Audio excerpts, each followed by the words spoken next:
Bonjour à tous, alors aujourd'hui je ne suis pas là pour vous faire un C'est mercredi que lisez-vous, mais pour vous faire un petit bilan de ce qui s'est passé au mois de février, du côté de mes lectures, qui ont été assez peu nombreuses malheureusement, et du côté de mes acquisitions, qui là, comme d'habitude, ça a été l'explosion de nouveaux livres dans ma palle. Alors je vais commencer par les acquisitions. J'ai essayé de regrouper les choses un petit peu de façon logique, donc je vais vous montrer ça. Alors au mois de février, j'ai lancé une nouvelle mode dans ma bibliothèque. Je me suis lancée dans les albums. Donc j'en ai acheté quelques-uns. J'ai acheté L'Ogre Baborco de Muriel Bloch, illustré par André Prigent. Et la collection c'est À Petit Peton chez Didier Jeunesse. Alors pourquoi j'ai acheté celui-là? Parce que je l'ai découvert cette année à la bibliothèque, dans la bibliothèque où je travaille, dans la BCD. Et il y en a plein d'autres des livres dans cette collection-là. C'est des petits contes du monde entier, donc celui-ci vient de Sardaigne. Et les enfants adorent ces contes. Et je trouve que la collection est super sympa. La petite particularité de ces albums, c'est que... je vais essayer de vous montrer ça. Voilà. Hop, alors c'est pas facile. Voilà. Vous voyez, la police de caractère change selon les dialogues ou les passages du récit. Donc je trouve que c'est vachement intéressant quand on lit l'histoire aux enfants, justement, ça aide beaucoup pour mettre la voix. Voilà, donc j'ai acheté celui-ci parce que je l'ai trouvé pour quelques euros seulement sur Price Minister. Et si je peux en acquérir d'autres au fil des mois, lors de vide-grenier, ben, j'hésiterai pas à prendre cette collection et je vous la conseille. Le deuxième album que j'ai acheté, c'était un coup de cœur en fait. Je l'ai découvert grâce à une maîtresse de grande section de maternelle. C'est Le loup qui voulait changer de couleur, de Oriane Lallemand et illustré par Éléonore Tuillier. Et c'est aux éditions Ozu. Donc c'est une petite histoire qui est super mignonne. Ça apprend les jours de la semaine et les couleurs aux enfants. C'est vraiment très sympa. Et j'aime beaucoup les dessins. Donc je vais vous montrer un petit peu à quoi ça ressemble. Donc là c'est pareil, c'est pas super pratique. Voilà, le loup teste le vert. Hop, le loup teste toutes les couleurs en fait, parce que l'histoire c'est au début le loup il est tout noir et il est triste d'être tout noir, donc il teste toutes les couleurs. Donc il utilise plein de stratagèmes pour tester plein de couleurs, donc vous voyez le vert, le rouge, le rose, voilà. Et donc ça c'est super sympa. Et il y a plusieurs autres titres dans la même collection qui parle du loup, je crois que c'est Le loup est amoureux, Le loup voyage, ou quelque chose, enfin ce genre de choses. Et je pense que si j'ai l'occasion pareil de les trouver, je les achèterai parce que vraiment, je vous conseille, c'est super. Je sais pas à partir de quel âge vous pouvez lire ça à vos enfants, mais bon, il est très utilisé en maternelle, donc en grande section et même un petit peu avant, il me semble. Et enfin, le dernier album que j'ai acheté, c'est Lian, alors de Chen Jiang Wang. Donc à mon avis c'est chinois, ou par là-bas. Donc en fait pourquoi j'ai acheté celui-ci, c'est parce qu'on travaille dessus avec plusieurs autres ambassadrices du livre, puisque c'est le titre de notre mission cette année. Et donc dans nos BCD, dans nos écoles, on a un projet commun et on travaille sur ce petit conte apparemment chinois. Voilà, donc je le trouve très très joli. Je l'ai pris en petit format, il existe en gros, mais bon, pour une question de prix, j'ai préféré prendre le petit format. Je vais vous montrer. Voilà, je trouve qu'il est vraiment très très beau. J'espère qu'avec la lumière, c'est pas génial. En fait, ça c'est le champ de lotus, on a une super lumière, super couleur, très très joli. Puis le conte en lui-même est assez mignon, donc voilà, Liane. Donc voilà, 3 albums dans ma bibliothèque. Et j'espère qu'il y en aura beaucoup d'autres au fil des mois. En tout cas, la période des vides-greniers va bientôt recommencer. Et en vide-grenier, les livres pour enfants sont hyper présents pour des vraiment poignées de centimes. Alors, jusque-là, j'avais jamais fait attention aux livres pour enfants, ça m'intéressait pas tellement. J'avais déjà beaucoup à regarder avec la littérature plus adulte, entre guillemets. Mais là, maintenant, je vais faire attention et je pense que je vais trouver des petites pépites. Voilà. Ensuite, qu'est-ce que j'ai reçu pendant ce mois de février? Alors, 3 trocs. Celui-là que j'ai reçu ce midi. Donc bah, il rentre dans les acquisitions du mois de février. C'est le 2e tome des bannis et des proscrits de James Clement chez Milady. Voilà, donc j'avais lu le 1er tome il y a quelques années maintenant. J'avais jamais trouvé le 2e tome d'occasion pas chère. Là, j'ai réussi à le troquer, donc c'est super. Par contre, c'est un bon petit pavé. Je sais pas quand j'aurai le temps de le lire. Mais bon, il est dans ma bibliothèque et ça me permettra de continuer une série qui est en 5 tomes, si je dis pas de bêtises. Voilà, ouais, 633 pages. Donc je vais m'amuser. Autre troc reçu. Alors là, c'était une grosse surprise parce que je me souvenais pas que je l'avais mis dans ma liste de souhaits. C'est le premier tome de Chasseuse de vampires de Nalini Singh.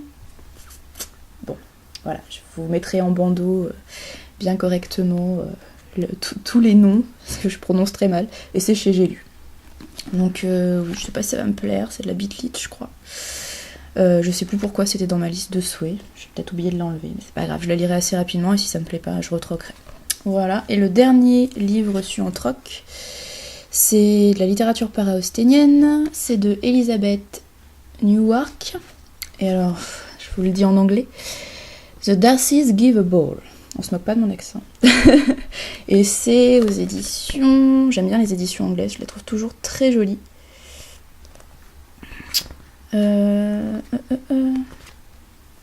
Source Books Landmark. Voilà, je connais pas du tout. Enfin bon, ces éditions-là sont très jolies. Apparemment, c'est un livre qu'il faut prendre au second degré. C'est pas parodique, mais assez humoristique. Donc je sais pas si ça va me plaire, on verra. Mais bon, un de plus dans ma collection para-austénienne. D'ailleurs, il faudrait quand même que je lise ces livres un jour. Ensuite, d'autres acquisitions au mois de février, des achats faits au Salon du Livre Jeunesse et Jeunes Adultes au début du mois. Il me semble que c'était le samedi 2 février. Alors là, j'ai un petit peu craqué. Hein. J'ai pris le premier tome d'Oregon, je sais plus comment l'auteur l'a dit, de Karina Rosenfeld chez La Talente. J'ai craqué sur celui-ci parce que je voulais lire autre chose de l'auteur. J'avais déjà lu Phoenix, enfin le premier tome, et je voulais lire autre chose. Il y avait aussi sa trilogie, les livres... je me souviens plus du nom. Les Livres-Mondes ou La Quête des Livres-Mondes, enfin un truc comme ça. Mais j'ai préféré celui-ci parce que j'aime beaucoup la couverture et qu'en plus l'héroïne est étudiante aux Beaux-Arts, si je dis pas de bêtises. Donc ça m'a fait craquer et évidemment j'ai eu le droit à...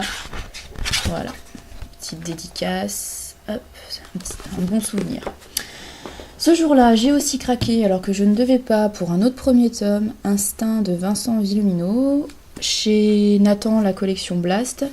Alors au début, je voulais pas du tout me lancer dans cette trilogie, déjà parce que j'avais pas envie de commencer une autre saga, qu'en plus, j'avais vu des avis assez mitigés sur la blogosphère, mais Petit Elfe était là, et Petit Elfe m'a dit « Non, c'est trop bien, il faut le lire ». Donc je me suis approchée du stand. Monsieur Vincent Villomino est très sympa, donc forcément ça donne envie d'acheter le livre. Donc j'ai pris ce premier tome, il sera aux Imaginales, donc j'espère lire celui-ci avant les Imaginales. Et si je suis embarquée, j'achèterai le tome 2 à ce moment-là. Donc aussi pareil, petite dédicace, je vous montre ça rapidement. Il y a les photos sur le blog de toute façon, si vous voulez voir plus en détail. Ensuite, troisième achat de ce jour-là, encore un premier tome. Le premier tome du Prince des Maudits de Lénia Major, et c'est aux éditions Baliverne. Alors pourquoi j'ai acheté celui-ci ? Parce que j'ai lu la trilogie de La Fille aux licornes de Lénia Major, édité chez Talent Haut, que j'ai adoré cette trilogie et que j'avais envie de découvrir l'auteur dans autre chose. Donc c'est un diptyque, ouf. Et voilà, j'ai pris ce premier tome, j'espère que ça me plaira beaucoup, en tout cas autant que La Fille aux licornes, et peut-être même plus, j'espère. Voilà, une petite dédicace avec le sceau, très sympa. Et Lénia Major est super sympa, donc si vous avez l'occasion de la rencontrer, n'hésitez pas. Enfin, dernier achat à ce salon, le deuxième tome de Fédélins de Nadia Coste chez Grund Édition. Alors j'ai adoré le premier tome que j'ai lu l'année dernière au moment des Imaginales, puisqu'elle était là. Et quand j'ai vu qu'elle était présente à ce salon en début du mois, j'ai craqué sur le deuxième tome. Donc c'est une série en 4 tomes. Je vais essayer de lire aussi ce tome assez rapidement pour pouvoir acheter le troisième et le quatrième dès que possible. J'ai vu que Nadia Coste était encore présente aux Oniriques le week-end prochain, le week-end du 8, 9, 10, oui, si je dis pas de bêtises, 8, 9, 10 mars. À mon avis, j'aurais pas lu ce 2e tome d'ici là, donc j'espère qu'elle sera aux Imaginales, que je pourrais prendre le 3e tome à ce moment-là. Donc pareil, petite dédicace, je vous montre rapidement. J'aime bien les dédicaces de Nadia Kos, puisqu'il y a les petites grenouilles en tampon, et puis vous avez aussi... Ah, vous voyez, j'ai la petite grenouille là, qui a été... pas découpée, mais... je sais plus comment ça s'appelle. D'ailleurs, les enseignants ont beaucoup de trucs comme ça pour faire des petites... pas des gommettes, mais des petits machins, forme sympa. Donc voilà. Ces 4 livres, ce sont les seuls que... Enfin, les seuls... C'est déjà pas mal, que j'ai acheté le 2 février lors du salon Jeunesse et Jeunes Adultes de Lyon. Pardon. J'ai fait une précommande sur internet alors que je devais rien acheter d'autre, mais c'est pas grave. C'est le dernier titre de Mathieu Guibé qui est édité au Chat Noir. Donc je vous le dis pas en anglais parce que j'ai un accent pourri et j'ai pas envie d'avoir honte. Vous le voyez bien et je vous le mettrai en bandeau. Donc je vais essayer de le lire très vite puisque Mathieu Guibé et Cécile Guillot du Chat Noir seront présents aux Oniriques, donc le week-end du 8, 9, 10 mars, c'est-à-dire le week-end prochain. Donc il faut absolument que je le lise pour pouvoir en parler avec l'auteur de vive voix le week-end prochain. Voilà. Ensuite, c'est pas tout, j'ai eu d'autres acquisitions au mois de février, et oui. Alors j'ai reçu Je vous écris d'Irlande de Bernard Bérou aux éditions Dialogue, que j'ai lu et chroniqué, donc je ne vous en parle pas plus. J'ai aussi reçu Addict de Jean Ryan chez Robert Laffont dans la collection R. Dernier né de la collection. C'est un one-shot, donc j'espère que ça va me plaire. J'ai cru voir que les chroniques étaient assez mitigées pour le moment, donc j'espère être plutôt du côté de ceux qui ont aimé. J'essaye de le lire assez rapidement. Aussi reçu Âme de verre de Anthelme Hochkorn chez Mika, si je dis pas de bêtises. Oui, Midgard le Komodo. Alors vous voyez, c'est un énorme pavé. J'espère que ça me plaira, puisque il fait quand même... Hop. Beaucoup de pages à la fin. 651 pages de texte, plus pas mal de pages en plus à la fin, pour la biographie de l'auteur et ce genre de choses. Donc j'ai très hâte de me lancer dans cette lecture puisque l'auteur m'intrigue énormément. Déjà ce pseudonyme, c'est assez marrant. J'ai la Tour des Illusions dans ma page, j'ai pas encore eu le temps de le lire, mais bon, si ce gros pavé me plaît, je lirai la Tour des Illusions très rapidement ensuite. Voilà. Ensuite, 3 dernières acquisitions du mois de février. 3 titres chez L'Homme sans nom. Le premier tome du cycle d'Alamender de Alexis Flamand. Hop. Donc j'adore l'illustration de couverture. J'avoue que c'est ça qui m'a intriguée en premier. Et puis la 4e de couverture annonce une fantaisie un petit peu humoristique. Donc j'ai bien envie de tester, voir ce que ça donne. Et je vous en parle très vite aussi. Hop, un autre livre chez L'Homme sans nom, c'est un premier tome encore. Premier tome de La Dernière Terre de Magali Villeneuve, donc c'est un petit pavé aussi. Je vous en parle très vite, je pense. J'ai eu aussi le petit livret d'illustration à côté, livret qui est super joli. Donc je vous montre très rapidement les illustrations qu'il y a à l'intérieur. Quelques artistes que je ne connais pas du tout, mais d'autres que je connais, donc c'est assez amusant. Par exemple, Jérémy Fleury, qui a fait la couverture de Quadruple assassinat dans la rue de la Morgue de Cécile Duquesne aux éditions Voyelle et qui est lyonnais, donc c'est pour ça que je le connais en fait.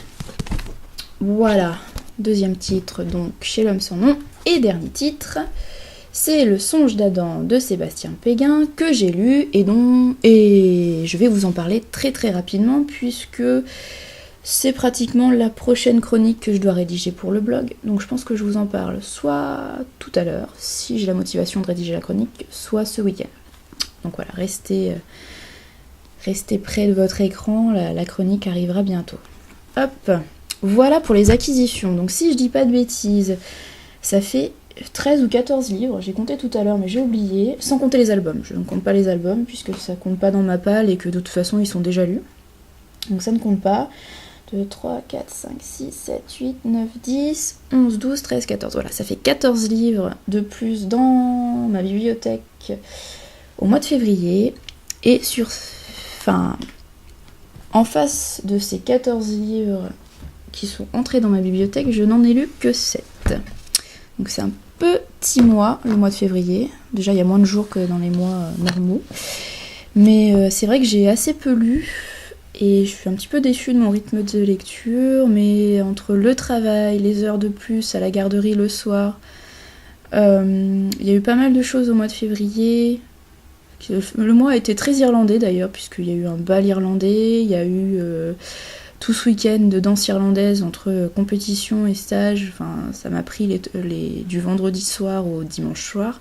Donc c'est des week-ends que je ne peux pas passer à lire. Voilà, donc ouais, c'était un mois assez pauvre niveau lecture, mais je vais vous montrer ça assez rapidement. Alors je voulais vous faire une sorte de podium des lectures qui m'ont le moins plu au coup de cœur. Alors ce mois-ci, je n'ai eu ni coup de cœur ni grosse déception, donc je vais vous montrer ça un petit peu de façon aléatoire. C'est pas du tout dans l'ordre de mes lectures, mais voilà. Alors j'ai lu Ballade irlandaise, un tout petit recueil de 4 nouvelles qui parle d'héroïnes irlandaises, donc j'en ai parlé sur le blog déjà, j'ai déjà fait la chronique. C'est très léger, mais bon, c'est pas inoubliable. Voilà, et j'étais un petit peu déçue que l'Irlande finalement ne soit pas très présente dans ce recueil. Ça aurait pu être des héroïnes de n'importe quel pays, ça aurait été pareil, on voit pas vraiment la différence. Voilà, Ballade irlandaise. C'est léger, c'est distrayant, mais je pense que je l'aurais vite oublié. Dernièrement, j'ai fini Paralone de Die Schulman. Alors je vous en ai pas encore parlé ni dans une vidéo du C'est mercredi que lisez-vous, ni sur le blog, puisque je l'ai terminé il y a 1 ou 2 jours il me semble. Je vais juste vous dire rapidement, je vous en parlerai plus dans la vidéo du C'est mercredi que lisez-vous, que dans l'ensemble ça m'a plu, je l'ai lu assez rapidement, mais comme d'habitude avec les livres de la collection R, puisque si vous vous souvenez bien, c'est écrit très aéré, c'est très épais, donc je pense qu'on lit 2 pages par minute environ, donc ça va très très vite. Alors oui, ça m'a plu, mais encore une fois, et comme d'habitude j'ai envie de dire dans la littérature du genre et pour la collection R, les idées de base m'ont plu, le contexte, etc. c'était sympa, il y a du potentiel, mais à mon goût, ce qui gâche tout, comme d'habitude, c'est l'histoire d'amour young adulte qui est vraiment très superficielle et je n'y crois pas. Voilà. Et à chaque fois, c'est la même chose pratiquement dans les livres de la collection R, et c'est dommage. Mais sinon, ça m'a plu et je vous en parle plus dans une vidéo du C'est mercredi que lisez-vous et sur le blog. J'ai lu le 4e tome de Fruit Basket de Natsuki Takaya. Donc là, je vous en ai parlé dans la vidéo du C'est mercredi que lisez-vous, la dernière vidéo qui a été tournée. Je vous disais que je continue à aimer cette saga, je prends beaucoup de plaisir à la lire, mais que ce 4e tome, comme le 3e, m'a un petit peu déçu par rapport aux 2 premiers qui avaient été des coups de cœur. Voilà, je vous en parle plus tout à l'heure puisque j'ai l'intention de rédiger ma chronique dans l'après-midi. Hop, donc j'ai lu aussi le 3e tome de Hunger Games de Suzanne Collins. Et là, j'ai publié ma chronique sur le blog il y a 1 jour, 2 jours. Non, c'est hier, je crois que je l'ai publié. Je me souviens déjà plus, c'est la catastrophe. Et je vous disais que sans avoir été déçue, j'ai été surprise, mais pas forcément dans le bon sens, par ce 3e tome. Pour un dernier tome de trilogie, je m'attendais à quelque chose d'assez surprenant, de marquant, d'intense. Et j'ai pas vraiment trouvé ce que je cherchais pendant ma lecture. Après, ça a quand même été une lecture assez agréable.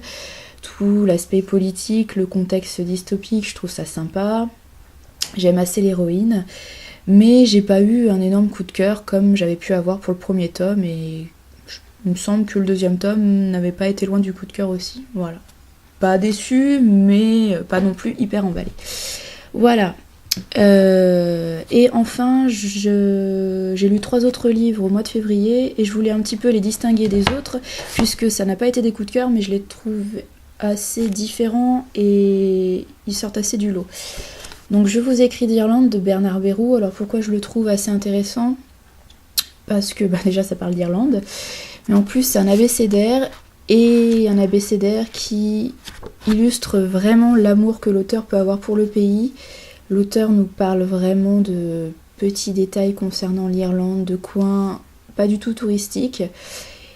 On sent vraiment qu'il a voyagé, qu'il est allé voir tout ce qu'on pouvait voir en Irlande, et j'ai trouvé vraiment son témoignage très intéressant, et ça me donne encore plus envie de retourner en Irlande cet été. Voilà, donc je le mets un petit peu à part dans mes lectures du mois. C'est pas un coup de cœur, mais c'est une bonne surprise. Voilà. Autre bonne surprise dans mes lectures du mois de février, la première que j'ai fait en février, c'est Saison païenne. Le recueil de 8 nouvelles du collectif Les Enfants de Walpurgis. Pourquoi je le mets en avant? Parce que le thème général des fêtes païennes m'a plu. Toutes les nouvelles ne sont pas au même niveau, mais dans l'ensemble, elles m'ont toutes apporté quelque chose et elles m'ont toutes plu. Voilà, je vous conseille d'aller lire la chronique sur le blog si ça vous intéresse un peu plus. Et dernier livre que j'ai envie de mettre en avant pour le mois de février, c'est Le Songe d'Adam de Sébastien Péguin. Pour son originalité, parce que j'ai pas l'habitude de lire des livres du genre, et que franchement, littérairement parlant, il est de qualité. Et si tous les livres de la maison d'édition L'Homme sans nom ont cette originalité et cette qualité, franchement ça vaut le coup. Voilà, et je vous dirai si les autres livres de la maison valent le coup, puisque j'en ai encore 2 à lire. Je vous en parle très vite. Voilà, donc si je compte bien, ça fait 3, 4, 5, 6, 7 livres lus au mois de février, ce qui n'est pas énorme, et j'ai tout juste commencé Brida de Paulo Coelho. Alors vraiment, quand je dis tout juste commencer, c'est vraiment tout juste, puisque j'ai lu 35 pages sur 300 à peu près, voilà.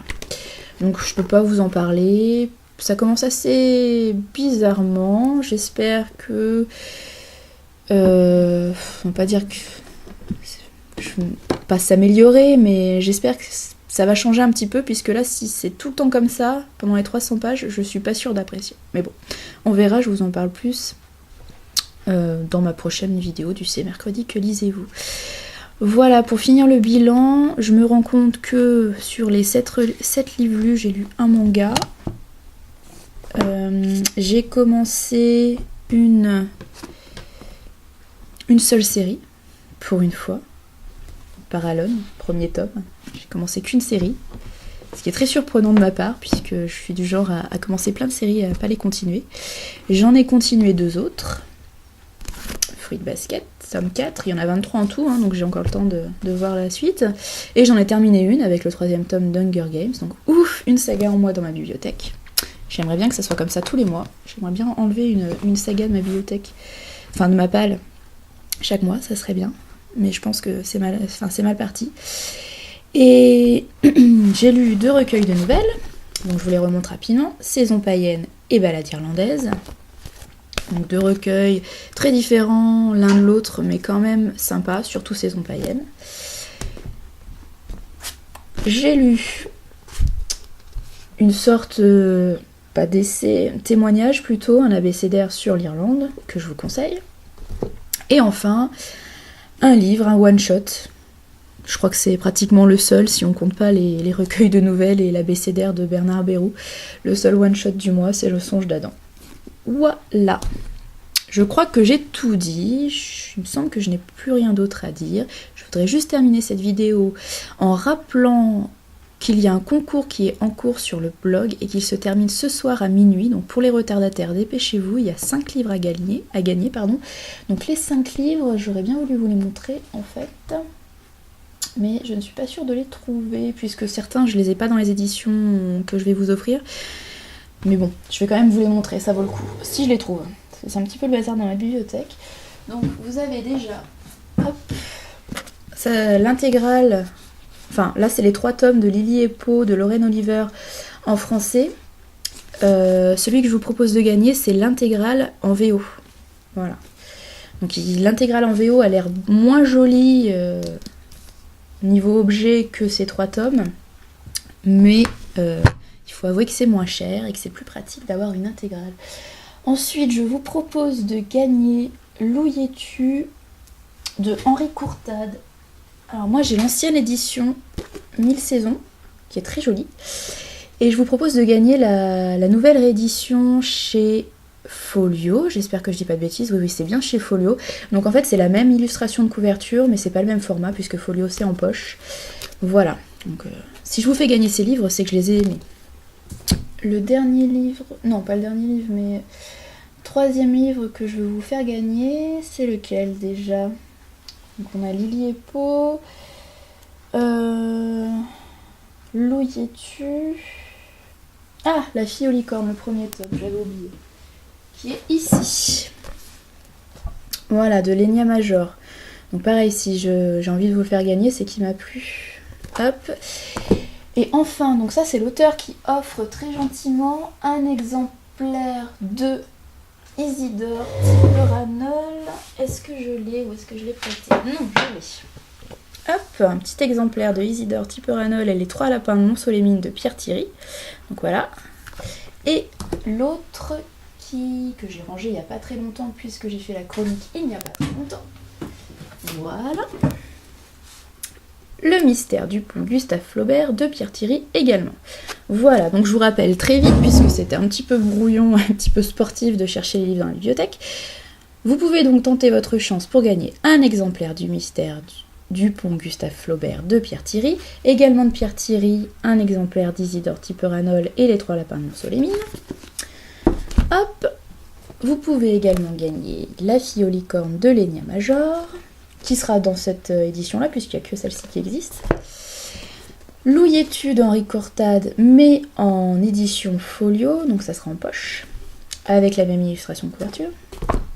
Et enfin, l'intégrale en VO de Lily et Pau de Lorraine Oliver. Donc là, vous avez les versions françaises et en 3 tomes. Celle que je vais vous offrir, c'est l'intégrale en VO. Voilà, donc je vous rappelle que c'est jusqu'à minuit ce soir, donc dépêchez-vous si vous n'avez pas encore tenté votre chance.